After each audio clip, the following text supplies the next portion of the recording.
বিভিন্ন জায়গা থেকে আগে তো আইএসএফ এর কর্মী ভাই বন্ধু, নিচে যেভাবে লোক আছে, উপরে ছাপেও সেইভাবে লোক আছে। আপনারা সবাই সাবধানে থাকবেন যাতে কোনো রকম অসুবিধা না হয়।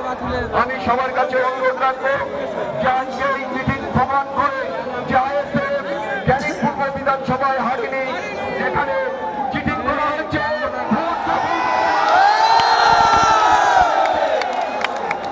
আপনারা জানেন তৃণমূল কংগ্রেস এখন ক্ষমতায় ছিল, এই ভোটটা তখনই হয়েছে যে এখানকার ক্যান্ডিডেট হয়েছিল তৃণমূল কংগ্রেসের, সে কোনোদিন ক্যানিং পূর্ব থেকে জেতার মতন পরিস্থিতি ছিল না। পুরো ছাপ্পা দুর্নীতি এখানে বসে করা হয়েছে। আমরা কোনোভাবে এই বিধবকে আমরা মানি না। আমরা শুধু আপনাদের কাছে বলবো, আমাদের লড়াই সংগ্রাম অনেকই অনেক বক্তব্য রাখবে, কিন্তু হেরে যাওয়ার পরে টানা প্রোগ্রাম এলাকায় আমি আরাবুল ইসলাম করছি। প্রতিটা পাড়ায় পাড়ায়, প্রতিটা গ্রামে, প্রতিটা অঞ্চলে, প্রতিটা বুথে আরাবুল ইসলাম পৌঁছে যাচ্ছে, যেখানে যাই হোক না কেন।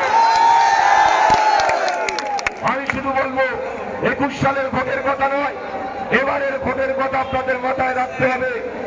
একটা লোকের গায়ে কোনো দল হাত দিতে পারবে না, এটা আমি আরাবুল ইসলাম চ্যালেঞ্জ করে বলছি।